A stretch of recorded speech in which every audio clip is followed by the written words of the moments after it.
नमस्कार दोस्तों, स्वागत है आपका हमारे YouTube चैनल एग्जामोफोबिया में। जैसा कि मित्रों, हम लोगों ने अभी तक स्टेट सिविल सर्विसेज की सीरीज़ चलाई और इस सीरीज़ में हम लोग प्रीलिमिनरी एग्ज़ाम के विभिन्न संस्थानों के मॉडल टेस्ट पेपरों को डिस्कस किया, जिसका काफ़ी लाभ हमारे छात्रों को भी हुआ और हमके कमेंट से पता चल रहा है कि आप लोग काफ़ी उससे उत्साहित हैं।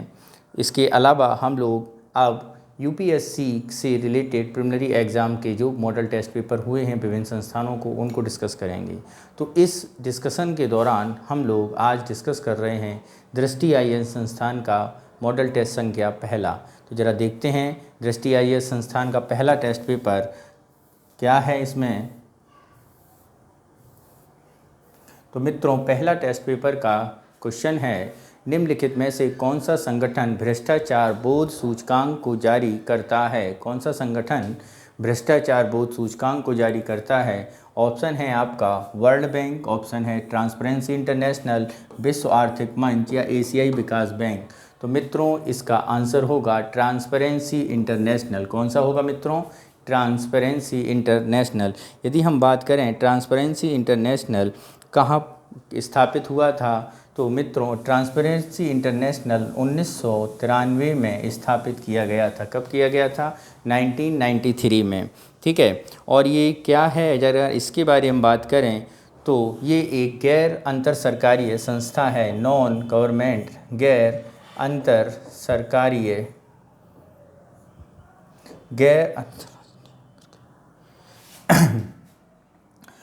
गैर सरकारी संस्था है। ठीक है, अंतर्राष्ट्रीय गैर सरकारी संस्था है। और अगर देखें तो इसका हेडक्वार्टर कहाँ पे है मित्रों? तो इसका हेडक्वार्टर है जर्मनी के बर्लिन में। कहाँ पर है? जर्मनी के बर्लिन में। ठीक, ट्रांसपेरेंसी इंटरनेशनल। नेक्स्ट क्वेश्चन है हमारा, निम्नलिखित कथनों पर विचार कीजिए। क्या कथन है? संयुक्त राष्ट्र वर्ष 1950 में स्थापित एक अंतर्राष्ट्रीय संगठन है। क्या है? वर्ष 1950 में स्थापित एक अंतर्राष्ट्रीय संगठन है। ठीक है। इसके बाद दूसरा है, संयुक्त राष्ट्र अंतर्राष्ट्रीय कानून, सुरक्षा, आर्थिक विकास और सामाजिक समानता के क्षेत्र में समन्वय हेतु एक वैश्विक संघ है। तो मित्रों, यदि हम बात करें यूनाइटेड नेशन की स्थापना ये 1950 में नहीं 1945 में की गई थी। कब की गई थी? 1945 में। तो यहाँ पर आपका ऑप्शन एक जो स्टेटमेंट है वो क्या हो जाएगा? रॉन्ग हो जाएगा। दूसरा देखते हैं, अंतर्राष्ट्रीय कानून यानी अंतर्राष्ट्रीय कानून बनाती है, सुरक्षा, डिफेंस, आर्थिक विकास, सामाजिक समानता, समन्वय हेतु एक वैश्विक संघ है। ये सारी बातें क्या हैं? सही हैं। यानी हमारा दूसरा स्टेटमेंट क्या होगा मित्रों? सही होगा। यानी ऑप्शन बी हमारा क्या होगा? सही होगा। नेक्स्ट है क्वेश्चन नंबर थर्ड। जरा देखते हैं क्या कह रहा है थर्ड।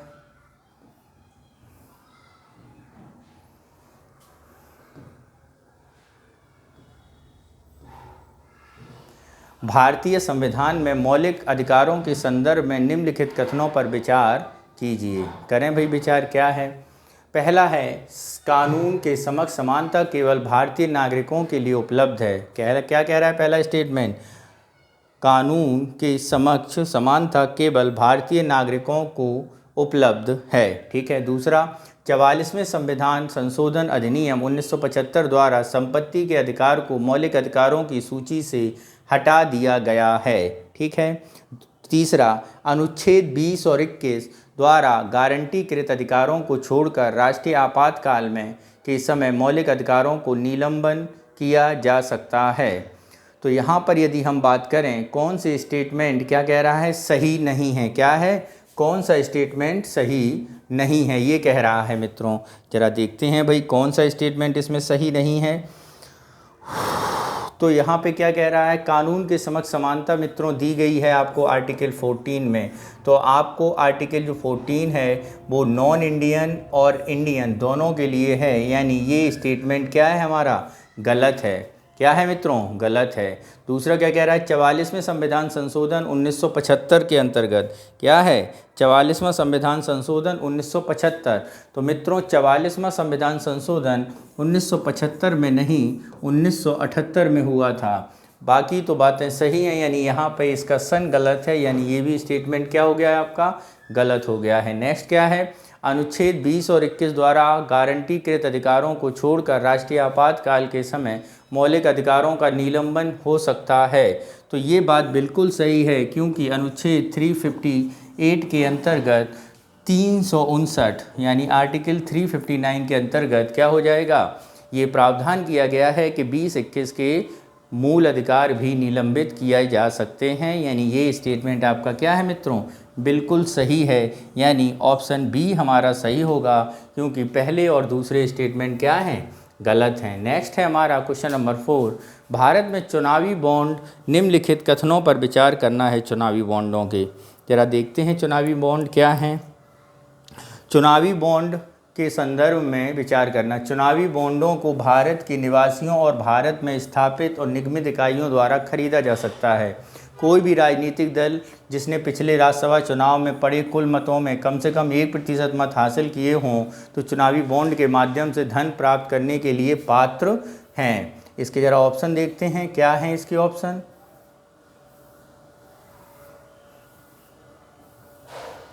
ठीक है, जरा देखें, चुनावी बॉन्ड को भारत के निवासियों और भारत में स्थापित या निगमित इकाइयों द्वारा खरीदा जा सकता है, ये बात बिल्कुल सही है। दूसरी बात में अगर हम जाएं, कोई भी राजनीतिक दल जिसने पिछले राज्यसभा चुनाव में कुल मतों में कम से कम 1%, तो राज्यसभा नहीं, ये क्या है आपकी लोकसभा है। क्या है मित्रों, लोकसभा। यानी दूसरा स्टेटमेंट क्या हो गया आपका, गलत हो गया। तो जरा देखते हैं कौन सा इसमें सही होगा।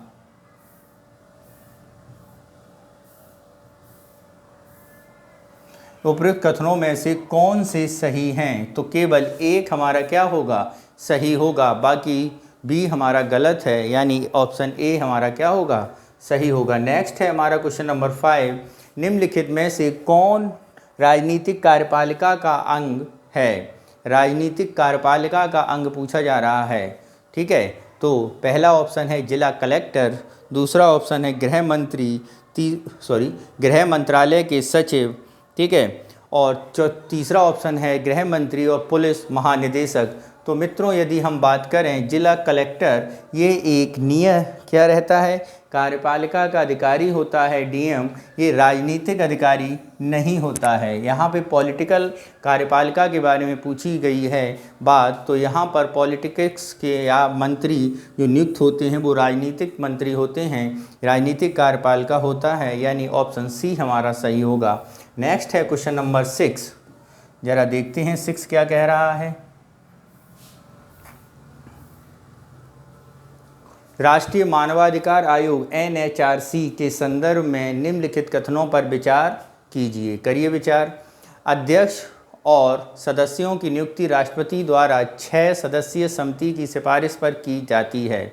इसके पास दीवानी न्यायालय के सभी शक्तियाँ होती हैं और इसकी कार्रवाइयों का चरित्र न्यायिक होता है। इसे पेरिस के सिद्धांतों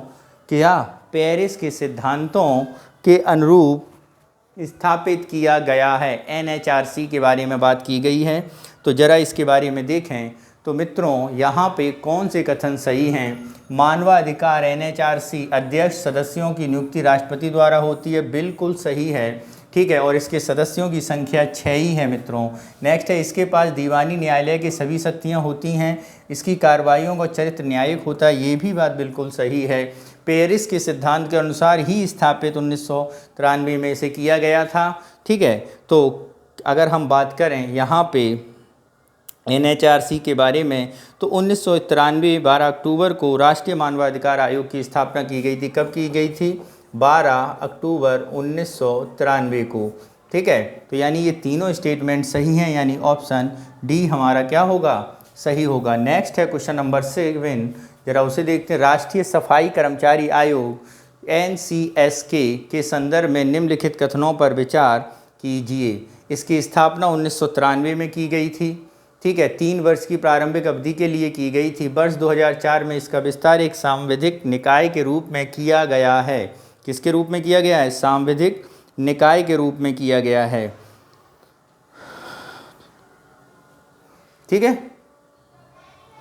तो यहाँ पे आपको बताना है निम्नलिखित में से कौन सा कथन सही नहीं है। यहाँ पे क्या बताना है, कौन सा कथन सही नहीं है।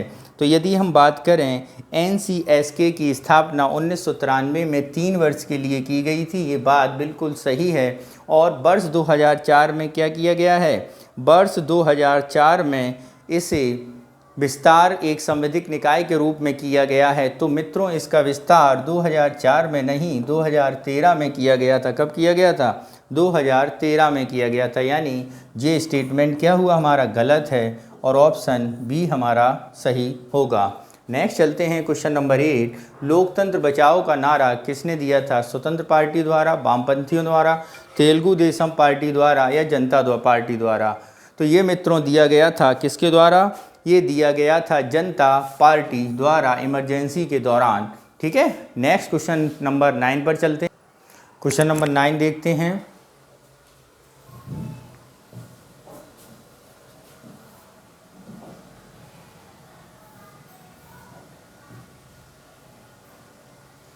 तिहत्तरवें संविधान संशोधन अधिनियम के संदर्भ में निम्नलिखित कथनों पर विचार कीजिए।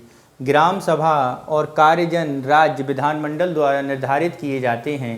प्रत्येक पंचायत निकाय का कार्यकाल 5 वर्ष का होता है। सभी पंचायत संस्थाएं 1/6 पद पिछड़े वर्गों के लिए आरक्षित होते हैं। तो बताना है इनमें से कौन से कथन सही हैं, कौन से कथन सही हैं। तो यदि हम बात करें, ग्राम सभा की भूमिका कार्य और राज्य विधानमंडल द्वारा निर्धारित किए जाते हैं, ये बात बिल्कुल सही है। प्रत्येक पंचायत वर्ष का कार्यकाल 5 वर्ष का होता है, ये भी बात सही है। सभी पंचायत संस्थानों में 1/6 पद नहीं, ये बात गलत है। 1/6 पद पिछड़े वर्गों के लिए आरक्षित नहीं होते हैं, बल्कि 243 जी के अंतर्गत क्या किया गया है, इसमें कहा गया है सभी पंचायतों में 1/3 पद महिलाओं के लिए आरक्षित होंगे। किसके लिए होंगे, महिलाओं के लिए आरक्षित होंगे। और जबकि पिछड़ों के लिए राज्य सरकार द्वारा रिजर्वेशन की बात कही गई है, राज्य पर छोड़ा गया है। यानी ऑप्शन ए हमारा क्या होगा, सही होगा, क्योंकि तीसरा हमारा गलत है। नेक्स्ट चलते हैं क्वेश्चन नंबर 10 पर। United nation convention on the rights of the child, United nation convention on the rights of the child UNHCRC के संदर्भ में निम्नलिखित कथनों पर विचार करना है। करें भाई विचार। भारत सरकार द्वारा 1990 में convention on the rights of the child की अनुमति प्रदान की गई थी। संयुक्त राष्ट्र अमेरिका को छोड़कर संयुक्त राष्ट्र के सभी सदस्य इस कन्वेंशन की पुष्टि की है। 1989 में संयुक्त राष्ट्र महासभा द्वारा convention on the rights of the child को अपनाया गया था। तो आपको बताना है इनमें से कौन सा कथन सही है। तो यदि हम बात करें तो भारत सरकार द्वारा 1990 नहीं, भारत सरकार द्वारा 1992 में convention on the rights of the child की अनुमोदित किया गया था। यानी पहला स्टेटमेंट क्या है हमारा, गलत है। और संयुक्त राष्ट्र अमेरिका, यानी ये स्टेटमेंट बिल्कुल सही है। वर्ष 1989 में संयुक्त राष्ट्र महासभा द्वारा convention on the rights CRC अपनाया गया, ये भी सही है। तो कौन सा स्टेटमेंट ऑप्शन हमारा सही होगा, तो सी ऑप्शन हमारा क्या होंगे, सही होंगे। नेक्स्ट चलते हैं क्वेश्चन नंबर 11। भारतीय संविधान के संदर्भ में निम्नलिखित विशेषताओं को बताइए। ब्रिटिश संविधान से जो ली गई हैं। मूल अधिकार, स्पीकर का पद और उसकी भूमिका, अवशिष्ट शक्तियों पर विचार, स्वतंत्रता, समानता और बंधुत्व। तो यहाँ पे बात करनी है कौन कौन सी बातें किससे ली गई हैं, ब्रिटिश संविधान से प्रेरित हैं। ठीक है, तो यहाँ पर दी गई विशेषताओं में कौन सी विशेषता ली गई है, केवल एक विशेषता, 2 विशेषता, 3 विशेषता, 4 विशेषताएं। तो मूल अधिकार मित्रों हम लोगों ने लिया है USA से। किससे, USA से। स्पीकर का पद हमने लिया है इंग्लैंड से, यानी ब्रिटेन से लिया है ये। अवशिष्ट शक्तियाँ राज्य के विचार किया गया है, ये हमने कनाडा से लिया है। स्वतंत्रता समानता हमने फ्रांस से लिया है। यानी कौन सी विशेषता यहाँ पर है, केवल एक विशेषता हमने यहाँ पर किससे ली है, UK से ली है। यानी ऑप्शन ए हमारा क्या होगा, सही होगा, एक ही विशेषता है। नेक्स्ट चलते हैं क्वेश्चन नंबर 12 के पास और देखते हैं क्या कह रहा है 12। भारत में निर्वाचन आयोग के संबंध में विचार करना है। क्या करना है, निर्वाचन आयोग के संबंध में विचार। चुनाव आयुक्तों को निर्धारित कार्यकाल 5 वर्ष का होता है। कितने का, 5 वर्ष का। चुनाव आयोग मतों की पुनर्गणना का आदेश तब दे सकता है जब उसे लगे मतगणना प्रक्रिया पूरी तरह निष्पक्ष और न्यायसंगत नहीं है। ये बात बिल्कुल सही है। भारतीय संविधान में न्यायाधीशों और मुख्य चुनाव आयुक्त हटाने के लिए महाभियोग शब्द का उपयोग नहीं किया गया है। ये भी बात क्या है मित्रों, बिल्कुल सही है। क्या है, इस शब्द का प्रयोग नहीं किया गया है। ये बात क्या है, हमारी बात बिल्कुल सही है। तो यहाँ पर स्टेटमेंट पहला गलत होगा क्योंकि ये 6 वर्ष है और 2 और 3 क्या होंगे, सही होंगे। तो ऑप्शन कौन सा सही होना चाहिए, सी ऑप्शन हमारा सही होना चाहिए। नेक्स्ट चलते हैं क्वेश्चन नंबर 13 पर और देखते हैं 13 क्या कह रहा है। निम्नलिखित कथनों पर विचार कीजिए। बैड बैंक एक वित्तीय इकाई है जिसे बैंकों से गैर निष्पादित परिसंपत्ति एनपीए या बैड लोन खरीदने के लिए स्थापित किया गया है। एनपीए उन ऋणों या अग्रिम ऋणों वर्गीकरण के संदर्भित करता है जो डिफ़ॉल्ट हो जाते हैं या जिनके मूलधन या ब्याज को अनुसूचित भुगतान बकाया होता है। तो यहाँ पर यदि हम बात करें कौन सी बातें सही हैं, तो ये दोनों स्टेटमेंट क्या है मित्रों, सही हैं, यानी ऑप्शन सी हमारा सही होगा। नेक्स्ट चलते हैं क्वेश्चन नंबर 14 पर। निम्नलिखित पर विचार कीजिए। Amnesty international, humanity in action, freedom house, human rights foundation उपयुक्त में से कितने अंतर्राष्ट्रीय संगठन हैं, ये बताना है कितने अंतर्राष्ट्रीय संगठन हैं। तो एमनेस्टी इंटरनेशनल अंतर्राष्ट्रीय संगठन है, ह्यूमैनिटी इन एक्शन अंतर्राष्ट्रीय संगठन है, फ्रीडम हाउस अंतर्राष्ट्रीय संगठन है, ह्यूमन राइट फाउंडेशन ये भी अंतर्राष्ट्रीय संगठन है। यानी ये चारों कैसे हैं आपके अंतर्राष्ट्रीय संगठन, यानी ऑप्शन डी हमारा क्या होगा, सही होगा। नेक्स्ट चलते हैं क्वेश्चन नंबर 15 पर और देखते हैं 15 क्या कह रहा है।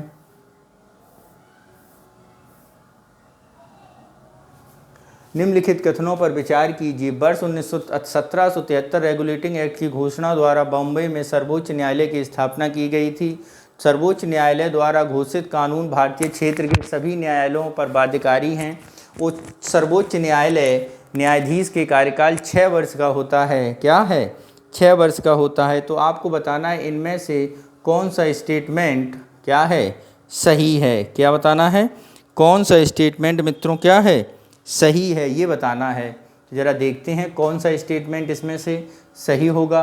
तो रेगुलेटिंग एक्ट की घोषणा बॉम्बे में सर्वोच्च न्यायालय नहीं, ये आपका कहाँ पे बन रहा था, कलकत्ता में बन रहा था।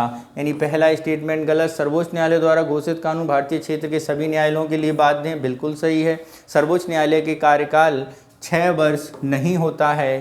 क्या है, सर्वोच्च न्यायालय का कार्यकाल न्यायाधीश का 6 वर्ष का नहीं होता है। ठीक है, क्योंकि इसका कार्यकाल निश्चित नहीं है। क्या है, निश्चित नहीं है। यानी ऑप्शन कौन सा सही होगा हमारा, केवल 2 सही है, यानी डी ऑप्शन सही है। नेक्स्ट चलते हैं क्वेश्चन नंबर 16 पर, देखते हैं क्या कह रहा है 16। दलदली जगहों पर पाए जाने के कारण इसे मार्स गैस भी कहा जाता है। इसके अपूर्ण दहन से कार्बन ब्लैक उत्सर्जित होता है। इसका प्रयोग ऑटोमोबाइल टायरों के लिए उपयोग किया जाता है।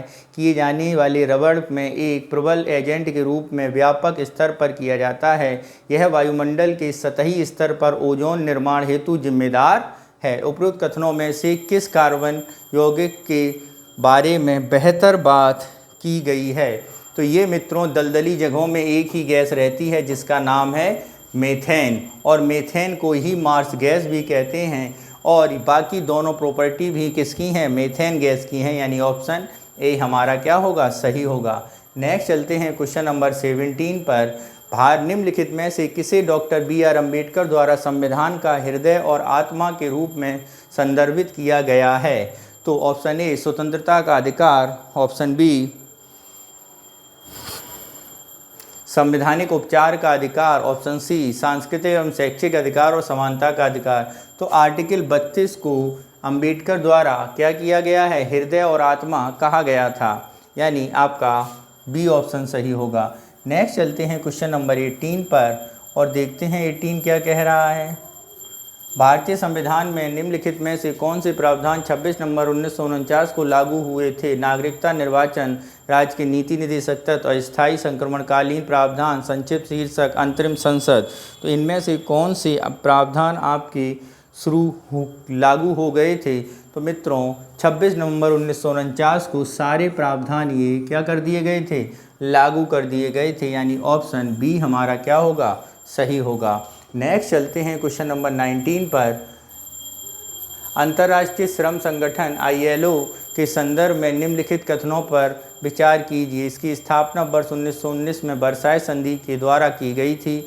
1969 में इसे नोबेल शांति पुरस्कार प्रदान किया गया। अंतर्राष्ट्रीय श्रम सम्मेलन की बैठक प्रतिवर्ष जिनेवा में होती है। उपरोक्त कथनों में से कौन से सही हैं? तो यहाँ पर यदि हम बात करें ILO के बारे में कौन से कथन सही हैं, तो मित्रों ये सारे कथन ILO के संबंध में सही हैं, यानी ऑप्शन ए हमारा सही होगा। नेक्स्ट चलते हैं क्वेश्चन नंबर 20 पर। रिट के संदर्भ में निम्नलिखित कथनों पर विचार कीजिए और बताइए इनमें से कौन सा सही होगा। भारतीय संविधान के अनुच्छेद 226 सर्वोच्च न्यायालय में रिट जारी करने का अधिकार प्रदान करता है। तो ये 226 सर्वोच्च न्यायालय का नहीं है, हाई कोर्ट का है। किसका है? हाई कोर्ट का। जबकि सर्वोच्च न्यायालय 32 के अंतर्गत करता है। बंदी प्रत्यक्षीकरण रिट सर्वोच्च न्यायालय या उच्च न्यायालय द्वारा केवल लोक प्राधिकारी के खिलाफ जारी किया जा सकता है। क्या है?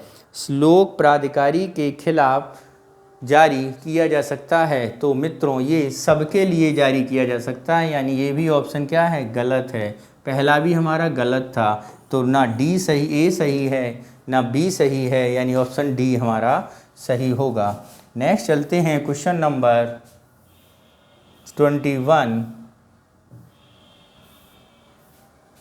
अस्पृश्यता के संबंध में निम्नलिखित कथनों पर विचार कीजिए।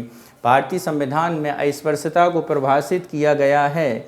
भारतीय संविधान के अनुच्छेद 17 प्रकृति में निरपेक्ष है। तो यहाँ पे कौन सी बातें सही हैं? तो अस्पृश्यता को परिभाषित किया गया है, ये बात गलत है। भारतीय संविधान में अस्पृश्यता को परिभाषित नहीं किया गया है।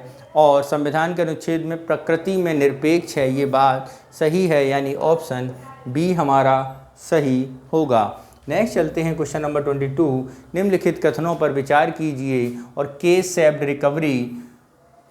सेव्ड रिकवरी बेहतर रूप से परिलक्षित करता है। यह तब होती है जब मंदी के बाद अर्थव्यवस्था के विभिन्न हिस्सों को अलग अलग दर, समय या परिमाण में रिकवरी होती है। यह अत्यधिक आशावादी परिदृश्य है जिसमें अर्थव्यवस्था मंदी के बाद तेजी से वृद्धि करती है। यह ऐसा परिदृश्य है जिसमें अर्थव्यवस्था में गिरावट करने से पहले कुछ समय के लिए कम वृद्धि दर के आसपास संघर्ष की स्थिति बनी रहती है। इसमें अर्थव्यवस्था कई वर्ष बीत जाने के बाद भी GDP के स्तर को पुनः प्राप्त करने में असफल होती है। तो यहाँ पे यदि हम बात करें कौन सा स्टेटमेंट सही है, तो यहाँ पे आपका पहली बात ही हमारी सही होगी।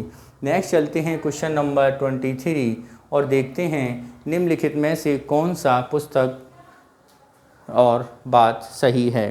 तो यहाँ पर ज़रा देखें, Nelson Mandela Long Walk to Freedom इन्हीं ने लिखी है। ऑंग सॉन सू की फ्रीडम फॉर फियर, ये भी सही है।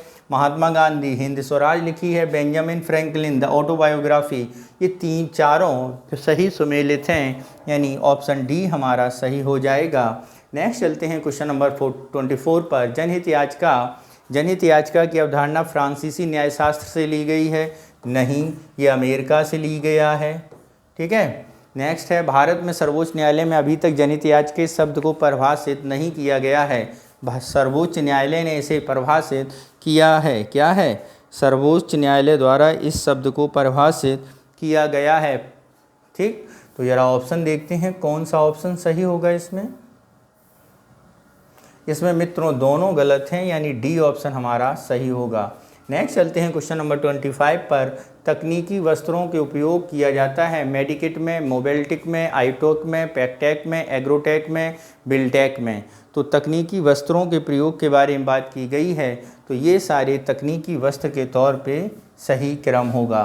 नेक्स्ट चलते हैं क्वेश्चन नंबर 26। मंत्रिमंडल केंद्र सरकार का सर्वोच्च कार्यकारी प्राधिकरण होता है। प्रधानमंत्री का कोई निश्चित कार्यकाल नहीं होता है। सर्वोच्च कार्यकारी प्राधिकरण होता है केंद्र सरकार का सर्वोच्च प्राधिकरण। तो यदि हम इनमें बात करें, बात कौन सी सही है, तो ये बात मित्रों बिल्कुल सही है। और प्रधानमंत्री का कार्यकाल भी निश्चित नहीं होता, यानी ऑप्शन सी हमारा सही होगा। नेक्स्ट चलते हैं क्वेश्चन नंबर 27। निम्नलिखित कथनों पर विचार कीजिए। संघीय प्रणाली देश की एकता और क्षेत्रीय विविधता को बनाए रखने में मदद करती है। भारत में अर्ध संघीय सरकार है। तो यहाँ पे कौन सा कथन सही है ये बताना है मित्रों। तो यहाँ पे ये दोनों कथन क्या हैं, देश की एकता और क्षेत्रीय विविधता, बिल्कुल सही हैं, यानी सी ऑप्शन हमारा सही होगा। विशेष आहरण अधिकार एसडीआर के संदर्भ में निम्नलिखित कथनों पर विचार कीजिए। वर्ष 1969 में अंतर्राष्ट्रीय मुद्रा कोष IMF द्वारा सृजित विशेष आहरण अधिकार एसडीआर ब्याज आधारित अंतर्राष्ट्रीय आरक्षित कोष है। एसडीआर केवल अमेरिकी डॉलर, जापानी येन और यूरो अंतर्राष्ट्रीय मुद्राओं की बास्केट पर आधारित है। तो यहाँ पर जो बातें कही गई हैं एसडीआर से संबंधित, ये कौन सी बातें सही हैं, कौन सी गलत। यदि यहाँ पर बात करें, अमेरिकी डॉलर, जापानी येन, यूरो, केवल ये नहीं, यहाँ पर चाइनीज़ करेंसी भी इसी के अंतर्गत आती है और गोल्ड भी आता है, यानी केवल ऑप्शन 1 हमारा सही होगा, यानी ये स्टेटमेंट गलत है। नेक्स्ट चलते हैं क्वेश्चन नंबर 29।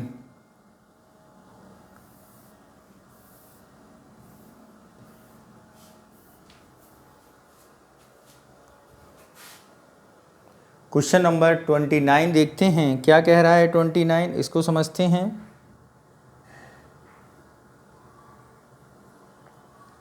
29 कह रहा है संघ सूची और विषय, राज्य सूची और समवर्ती सूची, ये विषय दिए गए हैं विभिन्न सूचियों के, और इनके बारे में बताना है कौन सा युग्म सही सुमेलित है। तो संघ सूची में देखें तो आपका जो विदेशी मामले हैं वो किस में हैं, संघ सूची में बिल्कुल सही है। क्या है, संघ सूची में दिए गए हैं। ठीक है, इसके बाद बात करते हैं समवर्ती। राज्य सूची में बैंकिंग दिया गया है। क्या दिया है राज्य सूची में, राज्य सूची में आपका बैंकिंग दिया गया है। ठीक, और समवर्ती सूची में क्या दिया गया है, विवाह दिया गया है। तो यहाँ पर यदि हम बात करें कौन से युग्म सही हैं, तो यहाँ पर मित्रों जो समवर्ती सूची है, कौन सी मित्रों, समवर्ती सूची, उसमें विवाह नहीं है, ये राज्य सूची का ही विषय है। जबकि ये दोनों विषय आपके बिल्कुल सही सुमेलित हैं, यानी 1 और 2 सही सुमेलित हैं। तो कितने युग्म सही सुमेलित हैं, 2 युग्म सही सुमेलित हैं, यानी बी ऑप्शन सही है। नेक्स्ट क्वेश्चन नंबर 30 देखते हैं। सरकार के संसदीय स्वरूप के संबंध में निम्नलिखित कथनों पर विचार करिए। सरकार का संसदीय स्वरूप निरंकुशता का प्रतिबंध करता है। इस स्वरूप में विधायी और कार्यपालिका अविभाज्य है। तो यहाँ बताना है कि कौन सी बातें सही हैं। तो मित्रों ये दोनों बातें क्या हैं, सही हैं, यानी ऑप्शन सी हमारा सही है। विश्व आर्थिक मंच के संदर्भ में निम्नलिखित कथनों पर विचार करिए। विश्व आर्थिक मंच WEF पेरिस में स्थित एक फ्रेंच, क्या है, एक फ्रेंच गैर लाभकारी संस्था है। ये बात क्या है मित्रों, बिल्कुल सही है। इसकी स्थापना, इसकी वर्ष 2022 की theme working together restoring trust थी। क्या है, वर्किंग टुगेदर रिस्टोरिंग ट्रस्ट थी। ठीक, क्या है, वर्किंग टुगेदर रिस्टोरिंग ट्रस्ट। ठीक, ये बात बिल्कुल सही है मित्रों। ठीक है, वैश्विक यात्रा पर्यटन विश्व रिपोर्ट मंच द्वारा प्रकाशित की जाती है, ये भी बात बिल्कुल सही है।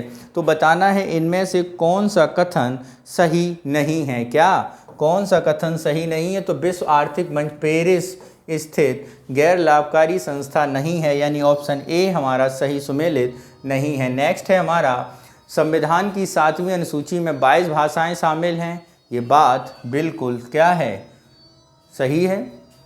21वें संविधान संशोधन द्वारा सिंधी भाषा को अनुसूचित भाषा के रूप में मान्यता दी गई है।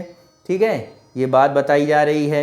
अनुच्छेद 391 आधिकारिक भाषाओं 343 से 351 तक आधिकारिक भाषाओं से संबंधित है और पार्ट कौन सा है, 17 है। तो इसके बारे में बताना है कौन सी बातें बिल्कुल सही हैं। क्या है, कौन सी बातें बिल्कुल सही हैं आपकी, ये बताना है मित्रों। तो पहली और दूसरी बातें बिल्कुल सही हैं, यानी ऑप्शन डी हमारा सही होगा।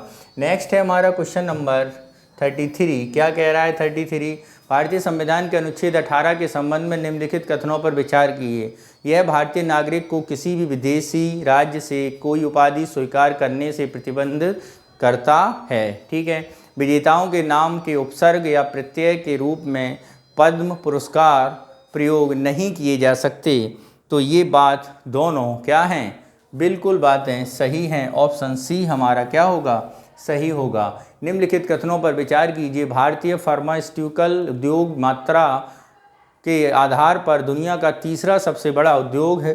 सक्रिय फार्मास्यूटिकल सामग्री APIs किसी ड्रग या दवा के निर्माण के लिए प्रमुख तत्व है। इनमें से कौन से सही हैं? एक और दो या दोनों गलत हैं? तो ये मित्रों दोनों बातें बिल्कुल सही हैं। ऑप्शन सी हमारा सही होगा। सरदार सरोवर बांध का निर्माण किया गया नर्मदा पर, कृष्णा पर, महानदी पर, कावेरी पर। तो सरदार सरोवर बांध मित्रों किया गया है नर्मदा नदी पर। किस पर? नर्मदा नदी पर। नेक्स्ट है क्वेश्चन नंबर 21A से रिलेटेड संबंध में बताना है। अनुच्छेद 21A वर्ष 2002 में 92वें संविधान संशोधन द्वारा जोड़ा गया था। तो ये मित्रों 92वां नहीं था, ये था आपका 86वां संविधान संशोधन। यह प्रावधान करता है 6 से 14 वर्ष तक के बच्चों को मुफ्त और अनिवार्य शिक्षा प्रदान करने की। क्या करता है? मुफ्त और अनिवार्य शिक्षा। यानी ये बात बिल्कुल सही है, यानी बी ऑप्शन हमारा क्या होगा, सही होगा। नेक्स्ट चलते हैं क्वेश्चन नंबर 37 पर और देखते हैं क्या कह रहा है 37। निम्नलिखित देशों पर विचार कीजिए। Kazakhstan, Kyrgyzstan, Tajikistan, Afghanistan, Turkmenistan, Uzbekistan. निम्नलिखित में से कौन से मध्य एशियाई देश हैं? कौन से देश मित्रों मध्य एशियाई हैं? तो ये सारे जो देश हैं वो आपके मध्य एशियाई देश के रूप में ही जाने जाते हैं, सिवाय कौन से? सिवाय अफ़गानिस्तान के। कौन से के? अफ़गानिस्तान के। तो ऑप्शन सी हमारा सही होगा। नेक्स्ट चलते हैं क्वेश्चन नंबर 38 और देखते हैं भारतीय राष्ट्रीय कांग्रेस की स्थापना, बहुजन समाज पार्टी की स्थापना, भारतीय जनता पार्टी की स्थापना और कम्युनिस्ट पार्टी की स्थापना के विषय में जो वर्ष दिए गए हैं वो सही सुमेलित हैं या नहीं हैं, ये बताना है। क्या वो वर्ष सही सुमेलित हैं या नहीं हैं? भारतीय राष्ट्रीय कांग्रेस की स्थापना 1885 में हुई थी, गलत है। बहुजन समाज पार्टी की स्थापना 1984 में हुई थी, गलत है। भारतीय जनता पार्टी 1980 में ही हुई थी। कम्युनिस्ट पार्टी ऑफ इंडिया 1964 में हुई थी। यानी ये दोनों हमारे क्या हैं, सही सुमेलित हैं। तो कितने युग्म सही सुमेलित हैं? 2 युग्म हमारे क्या हैं, सही सुमेलित हैं, यानी बी ऑप्शन सही होगा। नेक्स्ट चलते हैं क्वेश्चन नंबर 39, देखते हैं मंडल आयोग के संदर्भ में निम्नलिखित कथनों पर विचार कीजिए। करिए विचार। मंडल आयोग भारत में पहला और एकमात्र आयोग है जिसने पिछड़े समुदायों के आरक्षण की सिफारिश की थी। किसने? मंडल आयोग ने। तो ये तो स्टेटमेंट मित्रों गलत है, इससे पहले भी एक आयोग बना था। इसकी सिफारिश मोरारजी देसाई की जनता पार्टी द्वारा लागू नहीं, इसकी विश्वनाथ प्रताप सिंह थे मंत्री। जनता पार्टी के कौन थे? विश्वनाथ प्रताप सिंह। यानी डी ऑप्शन हमारा क्या होगा, सही होगा। नेक्स्ट चलते हैं question number 40। Nord stream first pipeline जलमग्न गैस पाइपलाइन है जो बाल्टिक सागर से होते हुए फिनलैंड से रूस तक विस्तारित है। क्या है? रूस तक विस्तारित। तो इनमें से कौन सा ये कथन मित्रों क्या है, गलत है। नेक्स्ट है बाल्टिक सागर पश्चिम में स्वीडन जबकि उत्तर पूर्व सीमा फिनलैंड से करती है, ये स्टेटमेंट सही है। तो ऑप्शन बी हमारा सही होगा। नेक्स्ट चलते हैं क्वेश्चन नंबर 41 पर, देखते हैं क्या कह रहा है 41। निम्नलिखित कथनों पर विचार कीजिए। सामुदायिक सरकार में सत्ता को विभिन्न सामाजिक समूहों द्वारा साझा किया जाता है। संघीय प्रणाली में शक्तियों का विभाजन सरकार के विभिन्न स्तरों के मध्य होता है। उपरोक्त में से कौन से कथन सही हैं? एक, एक और दो दोनों, या इनमें से कोई नहीं? तो यहाँ पे यदि हम बात करें तो मित्रों ये दोनों कथन क्या हैं आपके, सही हैं, यानी ऑप्शन सी हमारा सही होगा। सिंधु जल संधि द्वारा निम्नलिखित में से किन नदियों को जल भारत का अनन्य उपयोग के लिए आवंटित किया गया है? अनन्य उपयोग के लिए आवंटित किए गए हैं। तो यहाँ पे मित्रों सिंधु जल समझौता जो है वो सिंधु नदी, ठीक है, झेलम नदी, ठीक है, इससे, और अगर हम बात करें चेनाब नदी, ठीक, चेनाब नदी, इससे अनन्य उपयोग के लिए नहीं है, ठीक है। इसके अलावा रावी, सतलज और ब्यास का भारत सरकार द्वारा क्या किया जा सकता है? प्रयोग किया जा सकता है, यानी ऑप्शन सी हमारा सही होगा। नेक्स्ट चलते हैं। कभी कभी समाचारों में उल्लेख किए जाने वाला शब्द डेनिसन बॉर्ब संबंधित है समुद्री कछुए, स्वच्छ जल में रहने वाली मछली, संकटग्रस्त पक्षी, अरुणाचल प्रदेश में मिलने वाले केकड़े से। तो यहाँ पर यदि हम बात करें तो ये है आपका स्वच्छ जल में रहने वाली मछली से रिलेटेड। नेक्स्ट चलते हैं क्वेश्चन नंबर 44। शक्ति के विभाजन के संदर्भ में निम्नलिखित कथनों पर विचार करिए। शक्ति का विभाजन लोकतंत्र के लिए अच्छा है। यह सामाजिक समूहों के बीच टकराव की संभावनाओं को कम करने में मदद करता है। तो यहाँ पर यदि बात करें कौन सी बातें बिल्कुल सही हैं, तो यहाँ पर ये दोनों बातें क्या हैं? बिल्कुल सही हैं, यानी ऑप्शन सी हमारा सही होगा। टीपू सुल्तान के संदर्भ में विचार करना है। इसे मैसूर का टाइगर के नाम से जाना जाता था। क्या जाना जाता था? मैसूर का टाइगर। कौन? टीपू सुल्तान। सही बात है। नेक्स्ट है श्रीरंगपट्टनम में जैकोबिन क्लब की स्थापना। बिल्कुल सही है। जैकोबिन क्लब जो था वो फ्रांस की क्रांति से जुड़ा एक क्लब था। किससे? फ्रांस की क्रांति से जुड़ा, और ये एक स्वतंत्रता की बात करता था। तो इसने जैकोबिन क्लब की क्या ली थी? सदस्यता ली थी, यानी ऑप्शन सी हमारा सही होगा। नेक्स्ट चलते हैं क्वेश्चन नंबर 46 पर।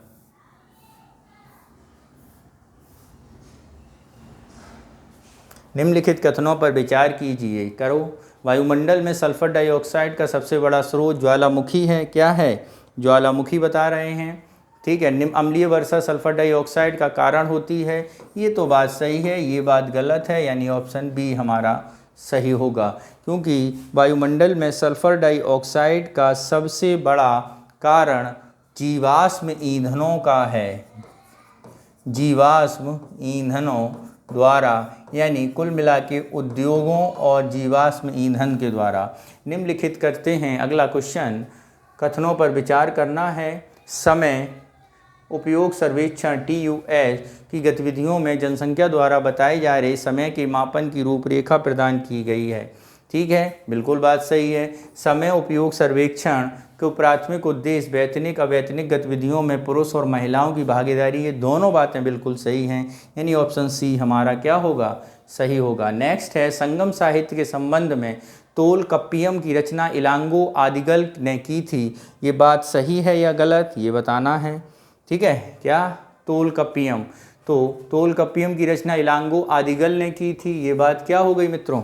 ये बात आपकी गलत हो गई, क्योंकि ये पांड्य राजाओं द्वारा की गई थी। किसके द्वारा? पांड्य राजाओं।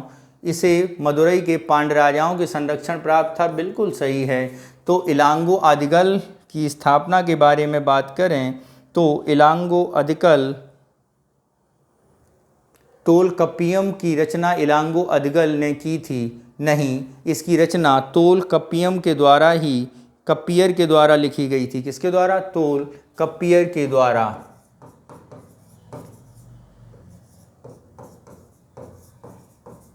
ठीक है, यानी ऑप्शन कौन सा सही है? बी सही है हमारा।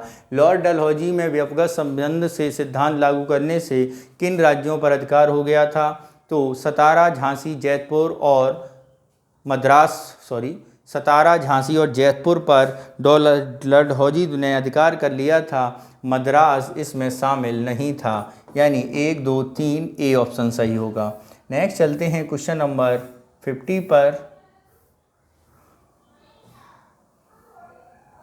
व्यक्ति और भूमिका संविधान सभा के अध्यक्ष बनाए गए थे। नहीं। राजेंद्र प्रसाद प्रारूप समिति। नहीं। सोमनाथ लाहिड़ी संविधान सभा के भारतीय कम्युनिस्ट पार्टी के प्रतिनिधि। जयपाल सिंह आदिवासी महासभा के संस्थापक सदस्य। तो यहाँ पे कौन से सही सुमेलित नहीं हैं। तो सोमनाथ लाहिड़ी और जयपाल सही सुमेलित हैं, जबकि ये एक दूसरे के विपरीत हैं। ठीक है, तो ऑप्शन में 2 सही सुमेलित हैं, यानी बी ऑप्शन सही होगा। नेक्स्ट चलते हैं क्वेश्चन नंबर 51।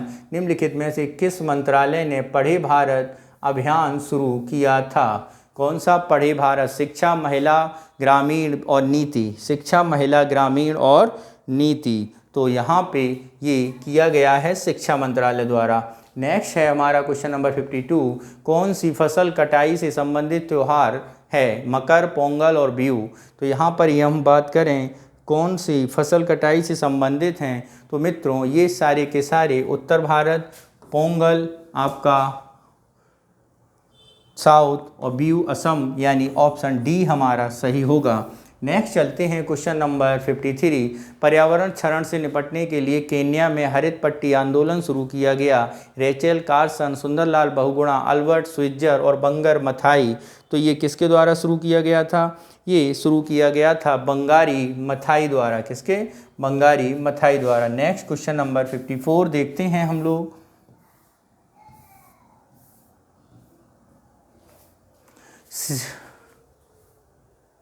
सी ड्रैगन 2022 अभ्यास पर विचार करना। इसका आयोजन संयुक्त राज्य अमेरिका के गुआम में किया गया था। यह द्विवार्षिक अभ्यास है। कौन सा? Sea dragon. तो यहाँ पर यदि हम बात करें तो कौन सा ऑप्शन सही होगा? तो पहला ऑप्शन सही होगा, दूसरा गलत है, यानी ऑप्शन कौन सा हमारा सही है? ऑप्शन हमारा एक भी इसमें क्या है, अगर हम बात करें तो एक सही है। नेक्स्ट हमारा क्वेश्चन नंबर 55। निजता के अधिकार के संबंध में विचार करना है। भारतीय संविधान में निम्नलिखित अनुच्छेद 17 निजता के अधिकार संबंधित है? नहीं है। पुट्टस्वामी बनाम भारत संघ मामले 2017 में निजता अधिकार को मौलिक अधिकार में घोषित किया गया था। तो यहाँ पे आपको बताना है कौन सा स्टेटमेंट सही है। तो निजता अधिकार के बारे में 17 में नहीं 21 में बात की गई है। 2 हमारा बिल्कुल सही है, यानी ऑप्शन बी हमारी सही होगा। नेक्स्ट क्वेश्चन नंबर 56 देखते हैं 56 क्या कह रहा है। मानव विकास सूचकांक के संबंध में। मानव विकास सूचकांक HDI एक सांख्यिकी उपकरण है जिसका उपयोग किसी देश की समग्र उपलब्धि को केवल एक सामाजिक आयामों में मापने हेतु किया जाता है। वर्ष 1990 में पाकिस्तानी अर्थशास्त्री महबूब उल हक द्वारा प्रस्तुत किया गया था। उपरोक्त कथनों में से कौन से सही हैं? तो यहाँ पे यदि हम बात करें कौन सी बातें सही हैं, तो 1990 में पाकिस्तानी अर्थशास्त्री द्वारा किया गया था। समग्र उपलब्धि सामाजिक आयामों को मापा जाता है, ये बात सही नहीं है। क्या है? सही नहीं है, यानी ऑप्शन बी हमारी बात सही होगी। नेक्स्ट चलते हैं question number 57। Open source software का सोर्स कोड को द्वारा साथ विस्तारित किया जाता है। क्लोज्ड सोर्स सॉफ्टवेयर में यूजर सोर्स कोड को कॉपी कर सकते हैं। उपयुक्त में से कौन सा कथन सही होगा? तो मित्रों इनमें से close source software users code को कॉपी नहीं कर सकते हैं। एक ही कथन सही है, यानी ए ऑप्शन सही होगा। नेक्स्ट चलते हैं क्वेश्चन नंबर 58 पर और देखते हैं क्या कह रहा है। बेरोजगारी के संबंध में बताना है कौन सा कथन सही नहीं है। क्या है? कौन सा कथन सही नहीं है? पहला है आपका संरचनात्मक बेरोजगारी में उपलब्ध नौकरियां श्रमिकों को बेमेल कौशल से उपलब्ध हो, सही है। तकनीकी बेरोजगारी प्रौद्योगिकी में परिवर्तन के कारण नौकरियों में होने वाला नुकसान, सही है। घर्षणात्मक बेरोजगारी किसी अर्थव्यवस्था के भीतर स्वैच्छिक रोजगार का घर्षण, ये भी बात सही है। प्रच्छन्न बेरोजगारी वह बेरोजगारी जो वर्ष में निश्चित मौसम के दौरान उत्पन्न होती है। ये स्टेटमेंट क्या है मित्रों? गलत है, यानी ऑप्शन डी हमारा सही हो जाएगा। प्रच्छन्न बेरोजगारी या छिपी हुई बेरोजगारी होती है। क्या होती है? इसे छुपी हुई बेरोजगारी होती है। जो एक काम एक आदमी करे उसे करने के लिए कई लोग लगे रहें, इस बेरोजगारी को प्रच्छन्न बेरोजगारी के अंतर्गत काउंट किया जाता है। Question number 59। धर्मनिरपेक्षता को भारतीय दर्शन में सर्वधर्म समभाव पर आधारित है, सही है। धर्मनिरपेक्षता का पश्चिमी मॉडल धर्म के आधार पर किसी भी सार्वजनिक नीति के प्रारूप तैयार करने को निषेध करता है, ये भी बात सही है, यानी ऑप्शन सी हमारा क्या होगा? सही होगा। क्वेश्चन नंबर 60 लिखते हैं। लिथियम आयरन बैटरी के संबंध में निम्नलिखित कथनों पर विचार कीजिए। इसका उपयोग व्यापक रूप से इलेक्ट्रिक वाहनों और एरोस्पेस उद्योगों में किया जाता है। चिली लिथियम का सबसे बड़ा उत्पादक देश है।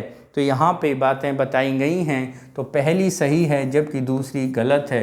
चिली लिथियम का सबसे बड़ा उत्पादक देश नहीं है। क्या है? ठीक है,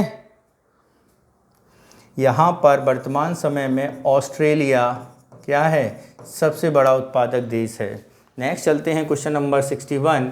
सी बॉक्स के संदर्भ में निम्नलिखित कथनों पर विचार करना है। यह राष्ट्रीय महिला आयोग आईआईटी कानपुर द्वारा संयुक्त रूप से विकसित किया एक ऑनलाइन शिकायत प्रबंधन प्रणाली है। क्या है? ऑनलाइन प्रबंधन प्रणाली। तो ये मित्रों पहला स्टेटमेंट क्या है? गलत है। आईआईटी कानपुर के द्वारा नहीं है ये। क्या ये बात? आईआईटी कानपुर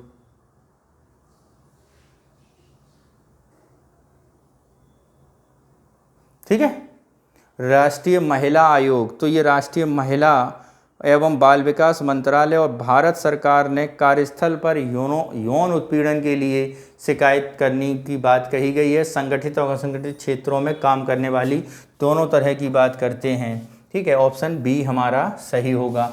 नेक्स्ट चलते हैं क्वेश्चन नंबर 62 पर और देखते हैं 62 क्या कह रहा है।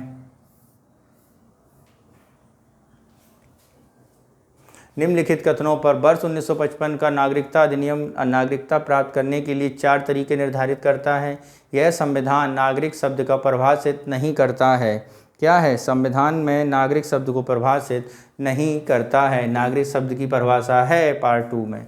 ठीक है, और पहली बात बिल्कुल सही है, यानी ऑप्शन ए हमारा सही होगा। ग्रेट निकोबार के संबंध में निम्नलिखित कथनों पर विचार कीजिए। यह निकोबार द्वीप समूह का सबसे उत्तरी द्वीप है। अंडमान निकोबार द्वीप समूह 10 डिग्री चैनल द्वारा पृथक होते हैं। ठीक है, इसमें बताना है कौन सी बातें सही हैं। तो ये बात गलत है जबकि ये बात बिल्कुल सही है। कोर निकोबार उत्तरी द्वीप नहीं है, ग्रेट निकोबार ये सबसे दक्षिणी है। कौन सा है? साउथर्न। नेक्स्ट चलते हैं क्वेश्चन नंबर 64। क्या है 64? राष्ट्रीय विचार करना है। राष्ट्रीय उद्यान और स्थान पर गिरी गुजरात, एर्नाकुलम केरल, कुनू मध्य प्रदेश, पन्ना मध्य प्रदेश। तो यहाँ पे बताना है कौन से युग्म सही सुमेलित नहीं हैं। क्या है? कौन सा युग्म सही सुमेलित नहीं है सॉरी, तो ये भी सही है, ये भी सही, ये भी, यानी चारों सही सुमेलित हैं। क्वेश्चन नंबर 65 देखते हैं क्या कह रहा है 65। प्रस्तावना भारत को एक संप्रभु सामाजिक समाजवादी धर्मनिरपेक्ष और लोकतांत्रिक गणराज्य घोषित करता है। ये बात क्या है? सही है। तो क्या है? सही है। 44वें संविधान संशोधन अधिनियम 1974 में धर्मनिरपेक्ष शब्द को प्रस्तावना में शामिल किया गया था। ये बात गलत है। भारतीय समाजवाद का उद्देश्य सभी निजी संपत्ति को समाप्त करना, ये भी बात गलत है। यानी इसमें से गलत ही बात बतानी है, यानी बी ऑप्शन हमारी क्या होगा? सही होगा। नेक्स्ट चलते हैं क्वेश्चन नंबर 66 पर और देखते हैं क्या कह रहा है 66। निम्नलिखित कथनों पर विचार कीजिए। तेल रिसाव समुद्री स्तनधारी अल्पताप हाइपोथर्मिया हो सकता है। जल की सतह पर मौजूद तेल को भौतिक रूप से अलग करने के लिए स्कीमर का प्रयोग किया जाता है। तो यहाँ पे बात की गई है। तो यहाँ पे अगर हम बात देखें तो ये दोनों स्टेटमेंट हमारे क्या होंगे? सही होंगे। नेक्स्ट है हमारा भारतीय संविधान का अनुच्छेद 44 समान नागरिक संहिता से संबंधित है। यह आपराधिक कानून एक समान है। तो यहाँ पर यदि हम बात करें तो ये भी स्टेटमेंट दोनों क्या हैं? बिल्कुल सही हैं। ठीक है, नेक्स्ट है क्वेश्चन नंबर 68। निम्नलिखित पर विचार कीजिए। अनुच्छेद 14, 23, 41, 12 उपरोक्त में से संविधान के कितने अनुच्छेद मानवाधिकार सार्वभौमिक घोषणा में निर्धारित मूल्यों को संरक्षित करते हैं? क्या करते हैं? संरक्षित करते हैं। तो यहाँ पे अगर हम बात करें कौन से भारतीय सार्वभौमिक मूल अधिकार से संबंधित हैं, यहाँ पर बात करते हैं मित्रों, तो कौन कौन से करते हैं?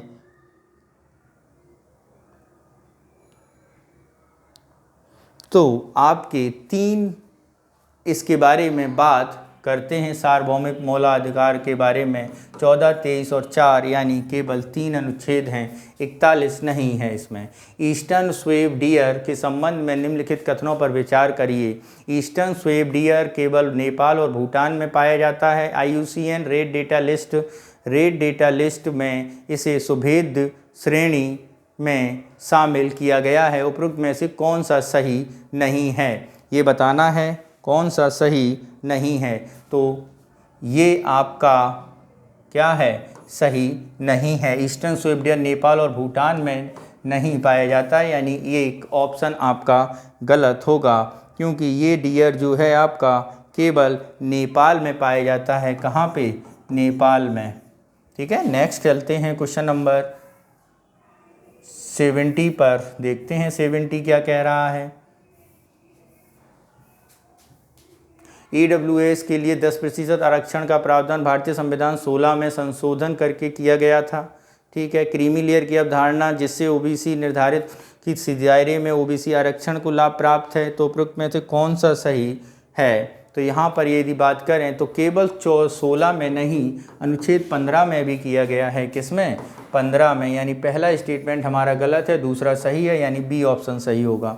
नेक्स्ट चलते हैं क्वेश्चन नंबर 71 क्या है, निम्नलिखित कथनों पर विचार किए। प्रत्येक संसदीय बैठक का पहला घंटा प्रश्नकाल पर निर्धारित है। ठीक है, संसदीय नियम पुस्तिका में शून्यकाल का उल्लेख नहीं है। प्रश्नकाल में 3 प्रकार के प्रश्न पूछे जा सकते हैं। क्या हैं, 3 प्रकार के प्रश्न पूछे जा सकते हैं, यानी तीनों ऑप्शन क्या है हमारे, सही हैं। नेक्स्ट चलते हैं क्वेश्चन नंबर 72 पर, उचित और लाभकारी एफआरपी के संबंध में निम्नलिखित कथनों पर विचार कीजिए। उचित और लाभकारी मूल एफआरपी सरकार द्वारा घोषित किया जाता है। इसका निर्धारण कृषि लागत और मूल्य उपयोगी CACP की सिफारिश पर किया जाता है। उपरोक्त में से कौन सी बातें सही हैं। तो यहाँ पर यदि हम देखें तो ये दोनों बातें क्या हैं मित्रों, सही हैं, यानी सी ऑप्शन सही होगा। संसदीय जांच करती और सदन की यह समिति संसदीय जांच करती है और रिपोर्ट करती है। संसद में प्रायोजित और संविधान द्वारा प्रदत्त विनियमन नियम उपनियम नियमावली बनाने में शक्तियों का उपयोग कार्यपालिका द्वारा उचित रूप से किया जा रहा है और इसका बेहतर रूप वर्णन करता है। कौन सी समिति है, इसके बारे में बताना है। तो ये समिति है आपकी अधीनस्थ विधान समिति। कौन सी मित्रों, अधीनस्थ। नेक्स्ट 74 देखते हैं। राष्ट्रपति क्षमादान शक्ति विवेकाधीन शक्ति नहीं है। लघुकरण का अर्थ है सजा का स्वरूप परिवर्तन किए बिना उसकी अवधि को कम करना। क्या है लघुकरण का मतलब, तो यहाँ पर यदि हम बात करें तो लघुकरण का मतलब नहीं, इसका मतलब होता है परिहार। ठीक है, यानी एक बात हमारी बिल्कुल सही है, यानी एक सही होगा। 75 निम्नलिखित कथनों पर विचार करिए विचार। प्रतिभूति और विनियम बोर्ड से भी एक वैधानिक निकाय और बाजार नियामक है, सही है। प्रतिभूति अपीलीय न्यायाधिकरण SAT के पास सिविल कोर्ट के पास शक्तियाँ होती हैं, ये भी सही है। भारतीय प्रतिभूति और विनियमन बोर्ड सेबी ने निवेशकों को शिक्षित करने वाला एक मोबाइल ऐप सारथी लॉन्च किया है, ये भी बात सही है। ऑप्शन डी हमारा सही होगा। नेक्स्ट चलते हैं उत्तर से दक्षिण दिशा की ओर। निम्नलिखित कथनों पर विचार करिए भाई विचार इन पर। पोंगस्तो, गोगरा, दौलता बेग, ओल्डी, कराकोरम दर्रा। तो हमें कहाँ जाना है, हमें उत्तर से, कहाँ से, नॉर्थ से साउथ जाना है। तो सबसे पहले अगर हम नॉर्थ आएंगे तो हिमालयी क्षेत्र मिलेगा, वो ट्रांस हिमालय का हिस्सा कराकोरम मिलेगा। तो ये सबसे पहले होगा दौलता बेग ओल्डी, उसके बाद दौलत बेग ओल्डी, फिर उसके बाद गोगरा, फिर पोंगस्तो, यानी पहला 4 3 2 1। नेक्स्ट चलते हैं क्वेश्चन नंबर 77। मंत्रिपरिषद के संदर्भ में निम्नलिखित कथनों पर विचार करिए। सामूहिक उत्तरदायित्वता कैबिनेट की एकजुटता के सिद्धांत पर आधारित है। व्यक्तिगत उत्तरदायित्व का सिद्धांत अनुच्छेद 75 में है। तो यहाँ पर यदि हम देखें कौन सी बातें सही हैं, तो ये व्यक्तिगत उत्तरदायित्व का सिद्धांत 75 में है, सही है। सामूहिक उत्तरदायित्व कैबिनेट की एकजुटता के बारे में बात करता है, ये भी क्या है आपकी बात सही है, यानी सी ऑप्शन सही होगा। नेक्स्ट चलते हैं क्वेश्चन नंबर 78 पर, देखते हैं क्या कह रहा है। Pacific ring of fire storm Pacific belt भी कहा जाता है, ये बात बिल्कुल सही है। न्यूजीलैंड के माउंट रुपायो रिंग ऑफ फायर में अधिकाधिक सक्रिय में से एक है। दोनों बातें सही हैं, यानी सी ऑप्शन सही होगा। नेक्स्ट चलते हैं क्वेश्चन नंबर 79। निम्नलिखित कथनों पर विचार कीजिए। सर्वोच्च न्यायालय और प्रत्येक उच्च न्यायालय में सभी कार्रवाई अंग्रेजी भाषा में ही होती है। किसी राज्य का राज्यपाल राज्य के उच्च न्यायालय की कार्रवाई में किसी राज्य की राजभाषा का प्रयोग को अधिकृत कर सकता है। भारत में शास्त्रीय भाषा का दर्जा प्रदान करने के लिए कोई मानदंड नहीं है। क्या है, कोई मानदंड नहीं है, इसके बारे में बात करना है तो यहाँ पर शास्त्रीय भाषा का दर्जा प्रदान करने के लिए मानदंड है, यानी ऑप्शन ए हमारा सही होगा। नेक्स्ट क्वेश्चन नंबर 80, लोकसभा मंत्रिपरिषद नियंत्रित करती है। अप्रैल 52 में पहली निर्वाचित संसद अस्तित्व में आई। धन विधेयक के मामले में राज्यसभा लोकसभा की तुलना में अधिक शक्तियों का प्रयोग कर सकती है। तो यहाँ पर बताना है कौन सी बातें गलत हैं। तो यहाँ पर ये बात बिल्कुल नहीं है, यहाँ पे राज्यसभा नहीं लोकसभा की ज़्यादा शक्ति है, यानी ऑप्शन ए हमारा सही होगा।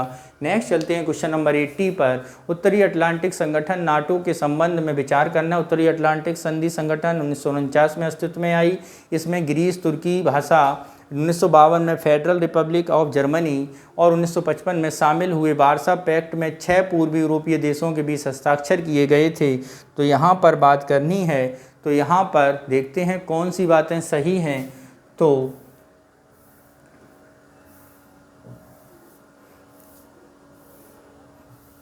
यहाँ पर उत्तरी अटलांटिक में 1949 अस्तित्व में आया, सही है। इसमें ग्रीस, तुर्की भाषा सही है और वार्सा पैक्ट 6 पूर्वी हस्ताक्षर किए गए थे, ये बात गलत है, यानी 1 और 2 सही हैं। नहीं तो देखते हैं हम लोग कौन सा सही होगा। ऑप्शन ए 1 और 2 सही होगा। नेक्स्ट चलते हैं क्वेश्चन नंबर 82, राष्ट्रीय और सौर ऊर्जा के संदर्भ में निम्नलिखित कथन पर विचार करिए। राष्ट्रीय सौर ऊर्जा संस्थान पर्यावरण, वन और जलवायु परिवर्तन मंत्रालय के तहत स्थापित किया गया है। क्या किया गया? स्थापित किया गया है। और अगर हम बात करें यहाँ पे कौन सा अनुच्छेद विकास घटक परीक्षण प्रमाणन क्षमता निर्माण अनुप्रयोग विकास हेतु अध्यादेशित है, तो ये बात बिल्कुल सही है, जबकि ये बात क्या है? गलत है, यानी ऑप्शन बी हमारा सही होगा। नेक्स्ट, उदारवाद के संबंध में निम्नलिखित में से कौन सा कथन सही नहीं है? कौन सा कथन सही नहीं है? यह सभी कृत्रिम दबावों निम्नलिखित 7 व्यक्तिगत स्वतंत्रता नियमों को करता है। तो आपको बताना है इससे संबंध में, ठीक है। यह राज्य की भूमिका और कार्यों के विस्तार करता है। आर्थिक क्षेत्र में मुक्त व्यापार उत्पादन का समर्थन करता है, सही है। विचार व्यक्ति की स्वतंत्रता प्रदान करता है, ये भी सही है। यह सभी कृत्रिम दबावों के साथ साथ व्यक्तिगत स्वतंत्रता का विरोध करता है, ये भी सही है। राज्य की भूमिका और कार्यों का विस्तार करता है, तो ये उदारवाद राज्य की भूमिका को कम करता है, विस्तार नहीं करता है, कार्यों को विस्तार नहीं कम करता है, यानी ये स्टेटमेंट क्या है? हमारा गलत है। नेक्स्ट चलते हैं क्वेश्चन नंबर 84, परमाणु अप्रसार संधि एनपीटी के संबंध में। एनपीटी का उद्देश्य परमाणु के प्रसार को रोकना है, बिल्कुल बात सही है। यह संधि से बाहर एकमात्र देश उत्तर कोरिया है, बिल्कुल सही है, यानी 1 और 2 दोनों सही हैं। नेक्स्ट चलते हैं 85, निम्नलिखित में से कौन सा संगठन विश्व जोखिम रिपोर्ट प्रकाशित करता है? विश्व जोखिम रिपोर्ट कौन प्रकाशित करता है, इसके बारे में बात की गई है। तो ये प्रकाशित करता है विश्व आर्थिक मंच द्वारा। नेक्स्ट चलते हैं क्वेश्चन नंबर 86 के पास और देखते हैं 86 क्या कह रहा है। दक्षिण पूर्व एशियाई देशों के संबंध में बताना है। आसियान की स्थापना 67 में 5 देशों द्वारा की गई थी, ठीक है। चलिए, आसियान ARF इंडो पैसिफिक सुरक्षा वार्ता का एक महत्वपूर्ण मंच है, दोनों बातें सही हैं, यानी सी ऑप्शन सही होगा। नेक्स्ट चलते हैं 87, निम्नलिखित कथनों पर विचार। दक्षिण एशियाई क्षेत्रीय सहयोग संगठन सार्क की स्थापना 8 दिसंबर 1980 में ढाका में सार्क चार्टर के पर हस्ताक्षर के साथ की गई। मॉरिशस सार्क का पर्यवेक्षक है।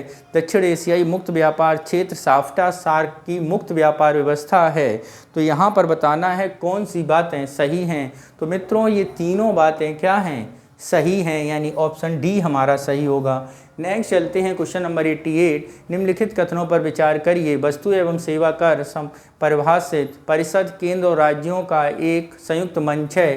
केंद्रीय वित्त मंत्री GST परिषद का अध्यक्ष होता है। GST परिषद की प्रत्येक माह में कम से कम 1 बैठक होती है।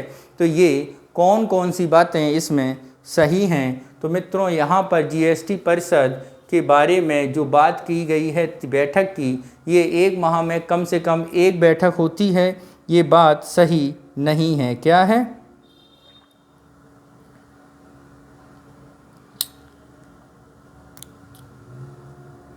ठीक है, प्रत्येक माह में नहीं, प्रत्येक वर्ष में 1 बैठक होती है, यानी ऑप्शन ए हमारा क्या होगा? सही होगा। नेक्स्ट चलते हैं क्वेश्चन नंबर 89, निम्नलिखित कथनों पर विचार करिए। वोटिंग मशीन है, इलेक्ट्रॉनिक वोटिंग मशीन को क्षारीय बैटरी द्वारा संचालित किया जा सकता है। पहली बार ईवीएम का इस्तेमाल गोवा विधानसभा चुनाव में किया गया था। तो यहाँ पर यदि हम बात करें तो ये दोनों बातें बिल्कुल सही हैंगी। नेक्स्ट देखें ऑप्शन में क्या होगा, तो ऑप्शन सी हमारा सही होगा। नेक्स्ट चलते हैं क्वेश्चन नंबर 90। नेता और पार्टी ऐसे डांगे बताना है इसमें हमें। श्यामा प्रसाद मुखर्जी, मीनू मसानी सोशलिस्ट पार्टी, अशोक मेहता स्वतंत्र पार्टी।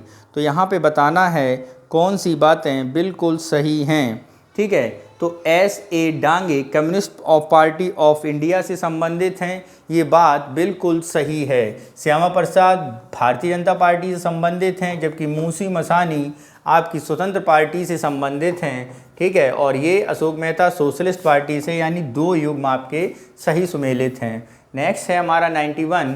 अभ्यास हैं और संबंधित देश हैं। संप्रीति भारत और बांग्लादेश सही है। नोमैडिक एलिफेंटा इसके बारे में बताएं अगर हम, तो भारत मंगोलिया ये भी सही है। इंद्र भारत रूस, शक्ति भारत फ्रांस, यानी चारों हमारे बिल्कुल सही सुमेलित हैं। डी ऑप्शन सही होगा।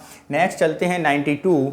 भारत के योजना आयोग के संबंध में विचार करना। जवाहरलाल नेहरू योजना आयोग के पहले अध्यक्ष थे, बिल्कुल बात सही है। भारी उद्योग प्रथम पंचवर्षीय योजना की सर्वोच्च प्राथमिकता थी, नहीं, ये आपकी सेकंड की थी, यानी पहला स्टेटमेंट ही हमारा क्या होगा, सही होगा, और दूसरा स्टेटमेंट गलत होगा। तो हमें क्या बताना है, नहीं, यानी बी ऑप्शन सही है। नेक्स्ट चलते हैं 93। हाल ही में चर्चा में रही केन्याक जनजाति किस राज्य से संबंधित है। तो यहाँ पे राज्य पूछा है केन्याक जनजाति, तो अरुणाचल प्रदेश, नागालैंड, असम, इन तीनों जगह कोन्याक जनजाति होती है। नेक्स्ट चलते हैं क्वेश्चन नंबर 94 पर और देखते हैं 94 क्या कह रहा है। निम्नलिखित में से किस प्रकार के जल संसाधनों को केज एक्वाकल्चर तकनीक का प्रयोग किया जा सकता है। ठीक है, तो ज़रा देखें, झील, जलाशय, तालाब, जलधारा, नदी। तो यहाँ पर यदि हम बात करें तो ये सब एक्वा जल कल्चर के रूप में जाने जाते हैं, यानी डी ऑप्शन सही है। चिपको आंदोलन के संबंध में एक अहिंसक आंदोलन था, गांधीवादी दर्शन में निहित शांतिपूर्ण प्रतिरोध पर आधारित था। तो ये दोनों बातें क्या हैं मित्रों, बिल्कुल सही हैं। चिपको आंदोलन आपका टिहरी बांध बनने के दौरान चमोली ज़िले में किया गया था 1973 में। ठीक है, और इसमें वृक्षों के कटाव को रोकने के लिए बात की गई थी। नेक्स्ट है हमारा क्वेश्चन नंबर 96। निम्नलिखित में से किस विधिशास्त्री ने दाय भाग की व्याख्या की है। विज्ञानेश्वर, जिमुतवाहन, कालिदास या अश्वघोष। तो ये व्याख्या की गई है मित्रों किसके द्वारा, जिमुतवाहन के द्वारा। नेक्स्ट चलते हैं question number 97। Bharat, Pakistan, Turkmenistan, Afghanistan, Qatar किसकी सीमा ईरान के साथ साझा होती है। तो यदि हम बात करें ईरान के साथ सीमा साझा करने वाले देशों के बारे में, तो ये हैं आपका कौन सा देश, ये है आपका तुर्कमेनिस्तान, पाकिस्तान और अफगानिस्तान। भारत और कतर की सीमा साझा नहीं होती है। नेक्स्ट चलते हैं क्वेश्चन नंबर 98 पर और देखते हैं 98 क्या कह रहा है। निम्नलिखित में से बताइए, जल अधिनियम 74, वन अधिनियम 80, वायु अधिनियम 81, जैव विविधता 2002, कौन सा अधिनियम सही सुमेलित है। तो मित्रों यहाँ पर सारे अधिनियम सही सुमेलित हैं, यानी डी ऑप्शन सही होगा। नेक्स्ट है 99। तिब्बत बुद्धों द्वारा के अनुसार दलाई लामा क्या है, दलाई लामा रत्न संभाव के प्रतीक हैं। महायान बौद्ध धर्म का अवलोकितेश्वर अनंत करुणा और दया का बोधिसत्व है। तो यहाँ पे बताना है कौन सी बातें सही हैं। तिब्बती बौद्धों के दलाई लामा रत्न संभाव नहीं हैं, ये बात सही है, बी यानी ऑप्शन सही होगा। Question number 100। Arsenic, lead, selenium, mercury, coal, एस उपरोक्त में से कौन सी भारी धातुएं पाई जाती हैं। तो कोल के संबंध में ये सभी चारों धातुएं कोल एस से हैं, यानी ऑप्शन डी हमारा क्या होगा, सही होगा। तो मित्रों ये रहा आपका दृष्टि आईएएस संस्थान का मॉडल टेस्ट संख्या पहला, जिसको हमने आज सॉल्व किया। शीघ्र ही अन्य टेस्ट पेपर भी हमारे YouTube चैनल पर अपलोड कर दिए जाएंगे और इसके साथ ही इसका PDF आपको हमारे टेलीग्राम चैनल पर प्राप्त हो जाएगा। तो मित्रों, आप प्रैक्टिस करिए और जैसा परफॉर्मेंस आपने UPSC PCS के एग्ज़ाम के लिए किया है उससे बेहतर ही परफॉर्मेंस आप UPSC के लिए करें, ऐसा हमारी शुभकामनाएं आप लोगों के साथ हैं। ओके मित्रों, तो मन लगा के पढ़ाई करिए और जम के रिज़ल्ट में अपनी परफॉर्मेंस दिखाइए। जय हिंद।